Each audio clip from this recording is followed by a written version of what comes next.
Hello, Coyote Pups. It's Mr. Dillon here for the final read aloud of this school year. And because it's the final read aloud, I'm going to make it special. I'm going to read you two books. First is Pete the Cat, Robo-Pete. And the second is Pete the Cat and the New Guy. So I'm going to read Robo-Pete first.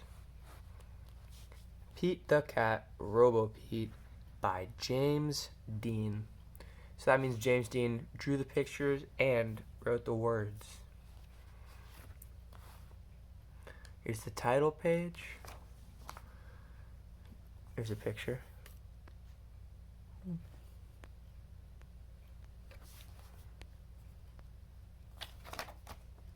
What a great sunny morning. Pete can't wait to play baseball with his friends.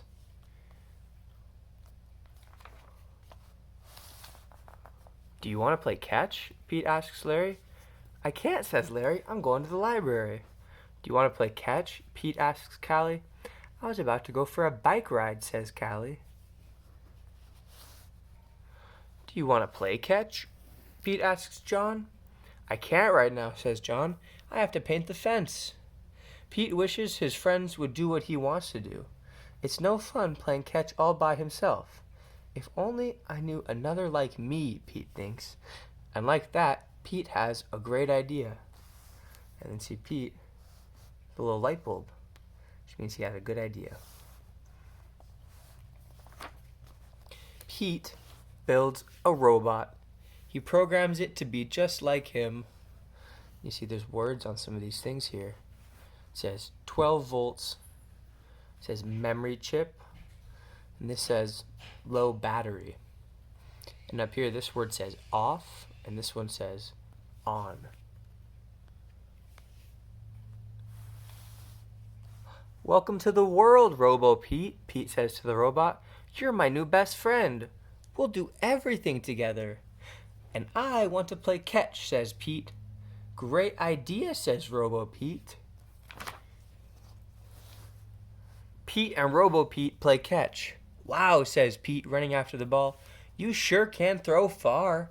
Robo-Pete throws farther and farther until... Time out, says Pete as he tries to catch his breath. Let's play something else. I want to play whatever you play, Robo-Pete says proudly.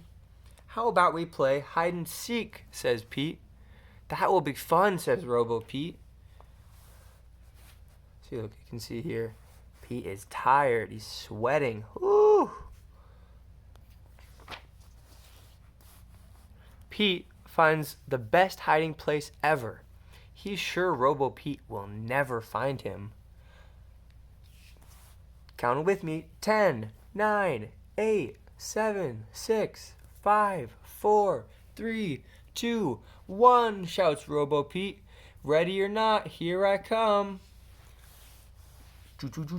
Gotcha, shouts Robo-Pete, tagging Pete. Hey, how did you find me, says Pete. With my homing device, says Robo-Pete. I can find anyone, everywhere, anywhere. Okay, enough hide and seek, says Pete. Let's go play some guitar. Ooh. Pete teaches Robo-Pete how to play a song he made up. You just have to feel the music, Pete explains. Okay, says Robo-Pete. There's some words on these speakers. Let's see. That word says volume. And that word also says volume. To feel it, I need to play loud, explains Robo-Pete.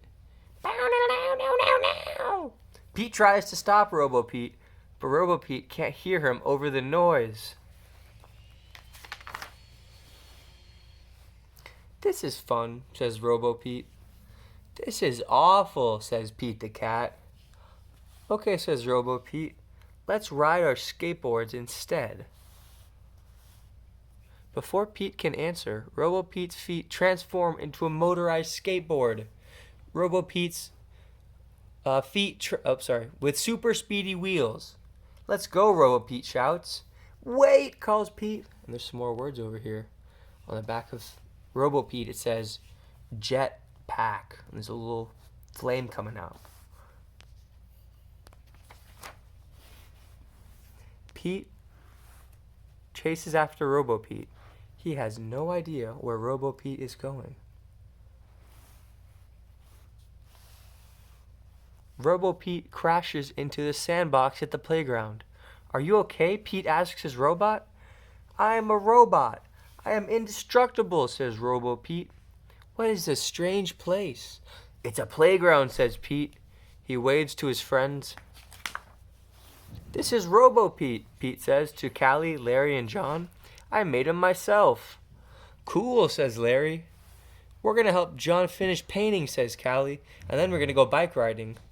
"I want to go on the slide," interrupts Robo-Pete. "Robo-Pete, I want you to help my friends paint the fence," Pete tells his robot. "Paint the fence? That would be great," Robo-Pete says. "I am programmed to paint faster than anyone." Pete and his friends try to help, but Robo-Pete paints too fast. So instead they ride bikes, and they read books, and after Robo-Pete is done painting, they help him clean the brushes. Pete realizes that it doesn't matter what they do, just being with his friends is what makes it fun. The end.